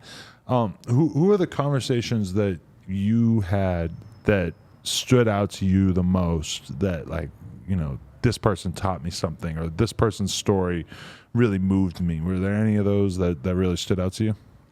As far as like some of the stories that were pretty crazy, I mean, we interviewed a guy who was down in Mexico, and he was doing the thing hustling Larry. He got kidnapped by the cartel. Okay. He actually was. Was the bodybuilder? Yeah. I saw that thumbnail, but I didn't click it. Okay. Oh man, the dude, man, he was tortured. They pulled his toenails out. Oh Jesus Christ. He was down there for like over. She knew I wanted to back with Laura. This is why you're the best employee. I'm giving you a raise. Yeah, his interview was really good. I mean, for him to have gone through that and actually made it out, now he's out here with a successful gym, is a very positive. There's a couple other people we interviewed who have stories of success as far as like having overcome like certain challenges, and now they're actually have legit jobs. There's one of the guys who we have. We have a guy who had a dentist. He didn't go to prison, but he ended up opening up a dentist facility office, and multiple offices, like 13 of them, and sold them, made like 20-something million. Wow. Yeah, he was successful, and he could have went to prison. He was doing some stuff that could have got him caught up. More or less, the people who have like shown perseverance, and been able to kind of influence other people in their stories, are the main ones. Cali's story is, good. He took what he did and actually became a personality. And even some of the guys who just got regular jobs, the fact that they're now utilizing their stories to help other people. Ghost Loke, his stories about being sober now, getting off the drugs and stuff like that. Those stories to me have the biggest impression. Right, definitely. Because I mean, I always think about there's a video I watched at one point about a guy who was a professional skateboarder back in the day, and he ended up getting into a big fight after a night out at the bar. ends up getting into a fist fight with a dude, punches him in the head, boom, kills him, gets arrested. I think does, like at least 15 years or something like that, locked up, just like a regular ass white guy, skateboarder. He was a bad alcoholic at the time too. And I'm watching this interview with him, and it's really showing his life after he gets out. And it just occurs to me, like, this is a guy who's really fucking thankful and really happy to just be able to have this normal life. When you've lived, you've been through hell. There's an extent to which even just having a sort of basic family life could be the most amazing thing in the world. Do you find that with yourself, that you have like a different level of appreciation for the small things in life because you've been behind the bars? Oh, for sure, man. Sometimes I have to stop and just kind of think back to when I first got out and I was in a halfway house in South Central and I didn't have anything, and I would catch the bus and, I'm just trying to get around and figure out what I'm going to do with my life.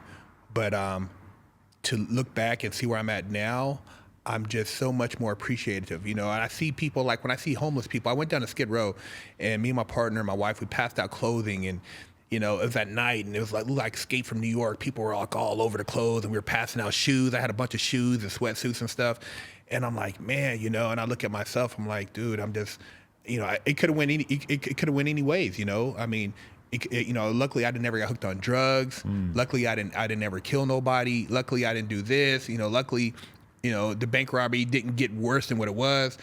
So I am, I figure there is a lesson or bigger purpose. So I have to really, look for that and appreciate where I'm at, because, dude, my life could have been in a totally different place, man. Right. I left a lot of good people in prison. 100%. Do you think about that much? Is there a temptation to like get out of prison and just not ever think about it again? Or is it the kind of thing that you find yourself dwelling on or sort of bringing yourself back to because it kind of helps center you in a way? I try not to think about it. I used to have nightmares, man. I would have dreams like out of nowhere where I'm in prison and I don't know how I got there. And I'm asking for my release date and nobody would tell me my release date. And I'm just like, dude, I'm just like, it's a bad dream. I'm going to the guards. Man, I'm supposed to be out of here. Why am I here? Why am I here? And I can't get out. And I'd wake up and, I used to have those dreams in prison where I would dream I was on the streets and I hear the doors click, click. I'm like, oh, man. As soon as the doors click, you got to put your boots on, be ready because somebody might run in your cell. So it's like, dude, and there's people I ran across that I knew that knew me in prison, and I can't remember them because I blacked that out. It's like I try to erase that. There's nothing I enjoyed about that. I have some good dudes I met in there, but it's a lot of the stuff I try to forget about it, man, because it was a horrible experience, man. It was horrible. Right, definitely. Yeah, it really stands out to me when I think about you and Callie, like having had conversations with both of you where, you guys both fell into the issues that you did because you only had one idea really of how you were going to be successful or how you're going to be a man, Nowadays, I see these surveys of young kids that say that, like, if you ask like an 8-year-old what they want to be, they want to be a YouTuber. They want to be a vlogger. It's like, it's kind of hard to believe at a certain point where I'm like, damn, how did I accidentally end up taking on the job that all these little kids would want or whatever? But I say that just to say that, like, a lot of people like you who grew up during, the crack era and shit like that. You didn't have the knowledge that all these kids now get to have of, if you want to be an individual, if you want people not to be able to tell you what to do, if you don't want to have a boss, you don't need to go out and be a gangster. You don't need to go out and be a crack salesman. You could be an online creator. It almost sounds like bullshit because it's not like everybody can do that, but it's definitely a better thing to aspire to than to want to be this tough guy that's like ultimately going to land you behind bars. Well, you made a great point because like now you can literally, run a crypto wallet. You can run an Etsy store, eBay store. You can sell on Amazon. And you can open your business. You can do everything from a smartphone. Right. Back in the day, when I was really trying to start, you had to get the yellow pages, and I had an old, like a Texas Instrument computer. It's hella slow, and you got the little keyboard, and it wasn't no internet connection or none of that stuff. So as a kid, you had to try. Your capabilities of what you had access to. Right. You couldn't, communicate with a guy in Japan or find something over and, across the country. So it was different, man. You're limitless now. I think of a lot of businesses, like if I had wanted to start a t-shirt company in, 1991, I mean, yeah, I probably could have also like looked up, t-shirt printing in the phone book or something like that. But, now I've never done it, but I know I could go on YouTube and search up how to make t-shirts, how to print my own t-shirts. Yeah. There's going to be 500 videos about it. Some of those videos are going to have millions of views. There's going to be people who have Amazon affiliate links to buy shit in the description. Like, stuff is so easy now if you want to figure it out. In comparison to, in the 80s or the 90s, it wasn't the information age like it is now. You had to be a little bit more intelligent about how to go out and find this information. But now it's like stuff is so right there in front of you that it's like, for kids who don't see how limitless the opportunities are right now, I do oftentimes end up feeling kind of bad for them, because when I was a kid, I felt like I didn't know what the fuck was going on with the world, but I had a good excuse because I didn't have a computer yet. But see, you had to leave the house when we were growing up. Oh, yeah. You had to go out there. Like you said, you look in a phone book, and then you called, then you had to look on the Thomas guide on how to get there. Yeah. So everything was effort. There were steps where now, literally, you don't have to leave your bedroom. You could be in there all day doing whatever you need to do, banking, printing a T-shirt, sending an approval for a design, doing this, ordering blanks. I mean, it's a totally different world, man. So it's like you said, the excuses, and I tell people, look, man, I'm a 3-time felon, and I'm a black guy, and I mean, and whatever else, what is your excuse? You don't have no excuse. You don't have no record. You've never been in trouble. You can do whatever you want to do. You can carry a gun legally. You can do all this stuff, man. What are you complaining about? You can do something and nobody even has to know that you're black, Mexican, or white. You can just be anonymous and make money. That's how crazy it is. It's like, what are you complaining about? You just want something to complain about. There's no excuses.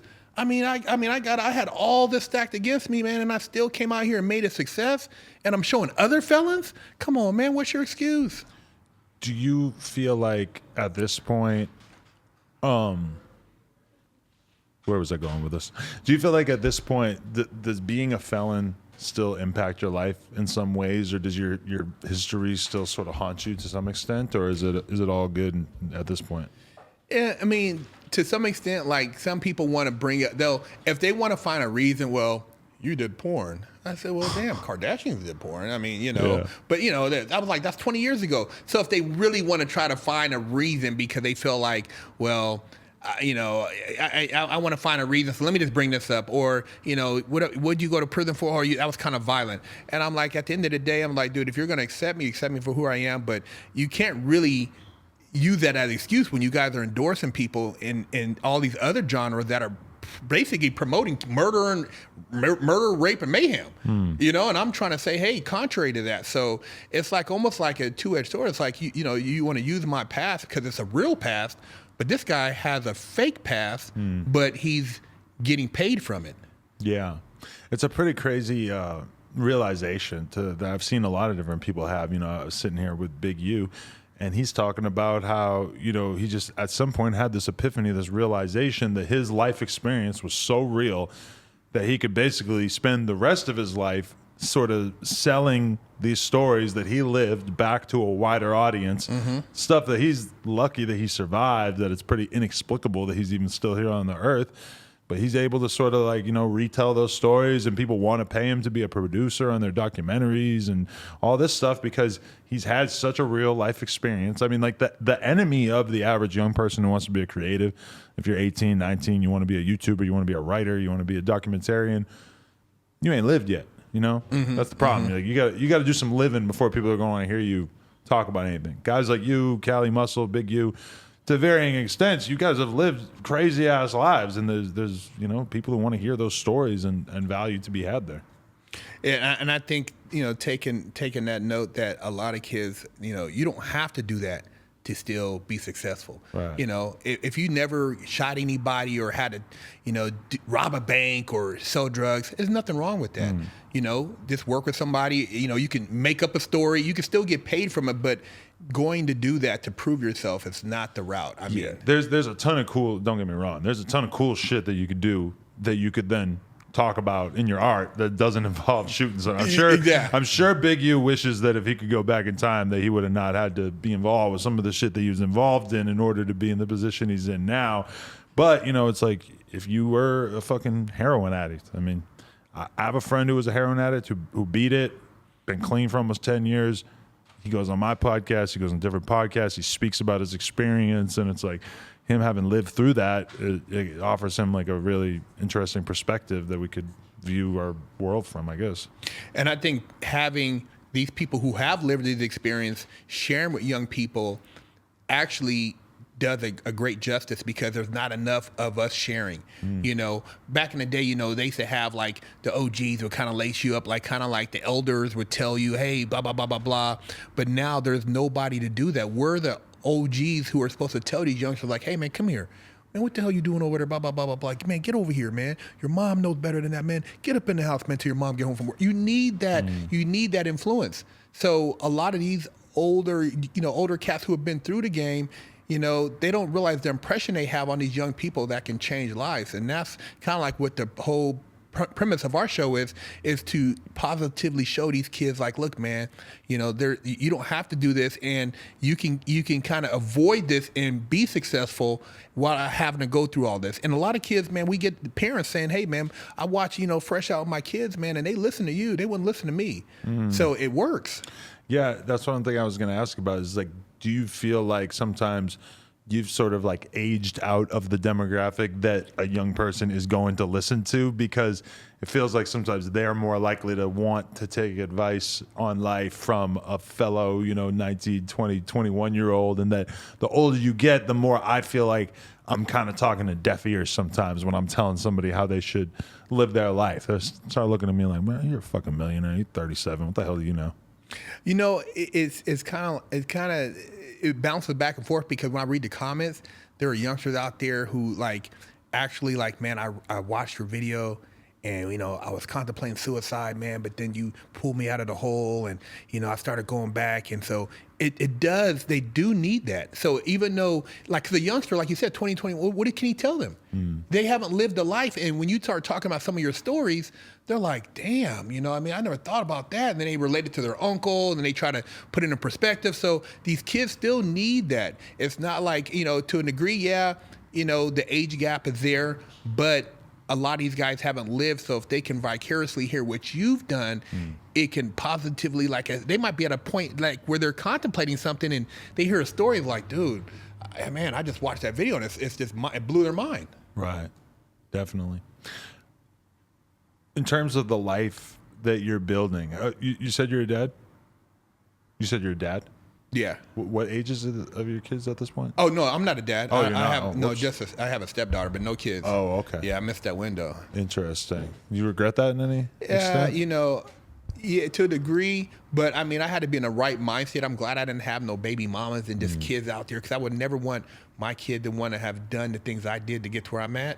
So not having any kids, the fact that I wasn't there, I don't really have that regret, but then actually being able to share that knowledge to pass down a lot of these great attributes, I think, is the only thing I kind of miss. Yeah, and especially being locked up, man. Like when I hear about people getting locked up and they got family at home and they got like small kids at home, I mean, shit, being locked up is sad, but that's extra sad right there, having to miss out on your kid going through all that.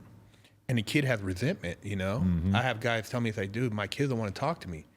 You know, what do I do? The mom, you know, I try to say, hey, you know, blah, blah, blah, and I popped up to this and that. I'm like, dude, you got to realize the kid is blaming you for a lot of what he went through because you weren't there. You can't raise a kid over the phone. Yeah. Visiting room, that's not raising a kid. Yeah, then you're kind of like, at a certain point, it has to become like a burden on the kid, where the kid doesn't look at you as like, oh, that's my dad, he's got my back, he's always around. The kid starts looking at you as, oh, that's the annoying reason why I have to drive an hour on Saturday to go, you know, meet him at the prison or whatever. I mean, at a certain point, that's just going to be depressing as fuck for the kid. And I mean, yeah, that's super sad. And that's one of the problems why a lot of these kids don't know how to parent themselves, because they never had that parent. They had the mom maybe, or the grandparents, but they didn't have the dad. So then when it comes time for them to be a dad, what do? Yeah. They never had that skill set, you know, kind of never evolved in them, because they never knew what it was like to have a dad take him to a Sunday baseball game, or to teach him how to ride a bike, or to, show him how to, throw a football, just little things. Yeah, definitely. 100%. You're in a happy relationship now. How did you end up getting into that? I met my wife online, And soon after you were released? Or? No, let me see. Probably 3 years after I got out. So we knew each other for 2 years before we got married, and we've been married now for 7 years. Wow. So, you know, she's had my back, and she's just like been supportive of like all the ideas and stuff I come up with. Cause you know, a lot of people, when I got out, they're like, oh man, you talking crazy, you trying to do this and that. And she was always just, how could I help? And my whole thing is like, you know, if I tell you I want to go to the moon, you should tell me how to build a rocket. Right. You know, you shouldn't contradict, you know, what my vision is if you're really my partner. Nah, that definitely is a special relationship right there. Somebody who's just going to believe in you off rip. Sometimes I can tell that my girlfriend doesn't believe in me because I come up with so many fucking crazy ideas that I can tell that she's sort of like waiting it out. Like maybe if I don't acknowledge him too much for the next hour, then he'll sort of forget about this idea. Yeah, it'll die out. But if it sticks around long enough, then she'll get behind it. Yeah. It's hard trying to find somebody who really has your back. I mean, you see all these relationships and they're like, you know, this person, that person, and it's just superficial. There's nothing genuine there. You know, it's all about what you can provide for them status-wise. And then a lot of guys are in a fantasy thinking this girl's into him and she's only into you because she's going to, you know, it's something that she's gaining from it, but there's nothing there from the heart. And so finding somebody who really from the heart cares about you, it's hard, man. Right, definitely. Was it awkward at any point, you know, dating and telling a woman like, hey, this is what I just got done doing with the past however many years of my life? Do you ever have any like weird moments, or do women generally think like, oh, that's kind of cool? Well, like with my wife, her friends Google me. Oh, they did it for her. Oh, you said, dude, you Google. I had all kind of stuff. I got porn. I got bank robbery. I forgot about the porn. Oh yeah, so. Dude, everybody, it's like a cold resume, you know, and it's like, I can't hide it. It's everywhere. So, you know, I tell a person, look, man, you could take me for who I am, but I can't change my past. But, you know, I'm not the same person. But, yeah, I can't really hide from what I've done because it's all over the internet. You know, and a lot of people, they're going to search, you know, as soon as they leave the room, pull his name up, you know. Yeah. Hey, it's part of what comes with being a public personality, I guess. Yeah, you got to be able to accept the good with the bad. Definitely. You had all these different businesses in your mind before you left prison. Obviously, the YouTube channel's off the ground. You were just giving me some fucking some supplements and some merchandise and everything. What are all the different businesses that you're doing at this point? Well, we have Fresh Out. So we got the YouTube channel. We have Yard Time, the pre-workout. We have Man in a Can. We have a protein powder. We have a clothing line. We're actually working on dropping a NFT. That's going to be coming down pretty soon. So we're into that, going to get into that whole little world. As a person who made a couple $100,000 this year off an NFT, I would say it's a good idea. Yeah, that's what we're looking at. So we're going to probably be dropping that right before Christmas. We're working on that right now. Nice. And then I do public speaking and life coaching and stuff like that. So, you know, I just really branched out and tried to do a bunch of different things. And I wrote a script. So we're in the process of selling the script right now. And I wrote my autobiography that I'm working on selling too. So, really? Yeah, I got a bunch of different things. I always try to keep myself busy with multiple projects. Nice. So you haven't had a traditional job in quite some time? You're No. mostly just focused on all these different businesses you got going? Oh, just focused on myself. You know, I always tell somebody, like, you know, if you believe in yourself and you don't give yourself a backup, you're forced to have to do what it is you really want to do. Because if you, once you say, you know, you second guess yourself, the universe says, oh, okay, you really didn't want that. So I kind of give myself like an all or nothing option. And I just go all out with it, you know. So even before I had a lot of these other things going, I was buying and selling cars. I would buy old schools, fix them up, flip them, buy them, flip them, you know. Then I was doing T-shirts. I always had something going that was generating income for myself. Right, definitely. What's your read on, like, since you've really been here to sort of see the YouTube, you know, for lack of a better term, prison space develop over the past decade, what's your read on how that whole community seems? Because, you know, sometimes I look at it and I'm like, oh, there's a lot of people in this world. And then sometimes I look at it and I'm like, a lot of these people seem like they're kind of running low on ideas, or like the whole base idea of like talking about prison has sort of been sapped of any of its prior intrigue because people sort of just running into the ground at a certain point.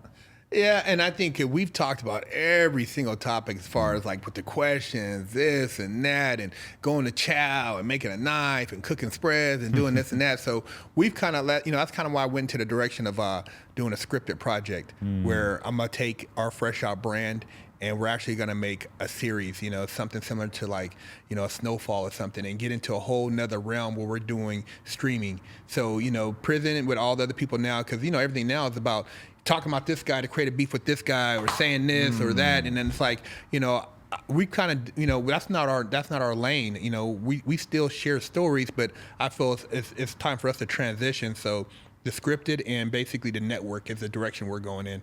You know, still doing YouTube, but more or less taking our game to a whole nother level. Yeah, I mean, that is one thing that occurred to me when I was talking to Big U. Is I was like, wow, like I know dudes who are telling their sort of crazy ass life stories through podcasts, through YouTube channels, through, I know dudes who got movie deals, and like listening to Big U, I'm like, oh, he went in the documentary angle, which is basically like the same type of content that me and you create, really.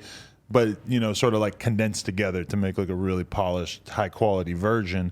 And I think that that's so cool, is that not only is your life story something that you could basically sell back to the people, but that there's a whole bunch of different formats. You know, you could write a book, you could have a podcast, you could have a channel, you know, you could have a documentary series, etc. I mean, there's just, it's not just like, oh, I could tell my story. You know, you can tell your story in a lot of different ways too. And I think like once you can kind of diversify those different ways of telling your story, whether it's through creating characters or creating a brand, it opens up a lot more doors. Like, you know, anybody can sit here and just tell war stories, but now taking that to the next level is actually, say, Narcos. Yeah. Or you said Snowfall, and I was yeah. immediately like, there's no reason why your story couldn't theoretically be adapted into something that high quality. Well, that's the idea. That's something we kind of right now, we got a pilot done, and we're working, we got a whole series season done, and that's kind of like the direction we're going in. But that right there is not something somebody can just follow, because if you can't write, it's like that's a whole lot to creativity, creating a story arc, the resources, because like what you do and what I do is very much from the ground up. Like, you know, you could spend a couple $100s and have the setup to basically create what I'm doing right now. You know, it's like that but that's what I respect a lot. Somebody who does a documentary, it's like, that's a lot of work to create one piece of content. The economics of that don't make any sense for YouTube, but so I really respect people who take that on. Yeah, it's the next level platform. That's why, you know, like I said, you know, teaming up with a couple guys and writing something to create people based on people I've interacted with, people from prison, people from just, you know, living life, you know, tying in different elements, whether it's, you know, things from the street, things from the entertainment industry, and putting that on the big screen. That's the next big move for us. 100%. Okay, last question. Theoretically, last question. What really gives you peace these days? Like, when do you really find yourself feeling at one, like everything is right in the universe? What are the stuff that you like to focus on a day-to-day basis that makes you feel good? Well, when I'm at home, my wife, and we're just like, you know, relaxing and just, it's quiet. I'm in the backyard in the pool chilling. I'm listening to the birds. Kind of like when you're a kid, you used to play in the grass and watch the little bugs and stuff like that. And you try to catch, you know, going back to like the really innocent times of life, and appreciating that. That's when I appreciate like how far I've come, because, you know, you can get caught up in the bling bling and the car and this and that, but what about just nature and just the essence of life, and just like the quietness and peace of mind, you know, knowing that you got, you know, food on the table, you know, that your bills are paid, you know, you actually have a roof over your head, and life is great. You can go out and have a nice meal if you want to. You got somebody that cares about you. That's what I appreciate, and having those quiet moments in my head that I'm here. You know what I mean? I don't have to panic no more. I'm here. Yeah, you know what occurred to me the other day is, like, when you're young, you'll be looking at an old man walking down the street, walking slow, and you'll be thinking, what the fuck? Like, get the fuck out of my way. Like, walk faster. Like, we're all trying to get somewhere. Yeah. I get a little older, and I start to look at it like, you know what, like, he's got something figured out here, because there's definitely a time to slow down and just kind of enjoy life. And I like hearing old people's stories. You know, when I see guys in a gym and we start clowning, or, you know, I'm at a car show, and it's interesting, man, because you hear about these guys, like, dude, these guys live some incredible lives, man. But they don't have the YouTube they're not telling their story like us. But these guys, if they told their stories, you're like, God, this guy went through the war, he did this, he did that, and you know, and so it's like very interesting. But I appreciate those times now with older people that when you're younger, you're like, oh, that dude, he's trying to gossip to me. He's trying to tell me, lecture me. I don't want to hear that shit. Now I want to hear it. I want to hear this information, or what your life experience was, what you went through, because I can learn more. I appreciate it now. When you tell me, I didn't appreciate it when I was young. Not to mention that you put a camera in front of that guy's face and you get it on camera, boom, that's content. And that could be something that not only makes you some money and helps get this guy some attention and maybe get something off the ground for him, but then also could entertain thousands and thousands of people. I mean, that's a pretty good feeling for a content creator, is just to know, if I go out tomorrow and I meet somebody who I find super interesting, well, maybe we could have a good conversation on camera, and that could be something that potentially millions of people could enjoy. You bring that to life, and you change a life, Oh, yeah. People, if somebody hear that and you read a comment, and it's like, that fifth comment you read, it's like, oh man, this really impacted this guy, And that's a great feeling, knowing that the people that you have never even met that watch your show, that can relate to some of the things you say. I'm sure you alone have probably influenced, hundreds or maybe thousands of dudes to get in front of a camera, make something, put themselves out there, make a little bit of money to help feed their family, et cetera. And, I think you being so early on it, you've been able to, be ahead of the curve throughout all this, which is pretty amazing. Yeah, we quite a few guys who have started off our channel now got their own channels.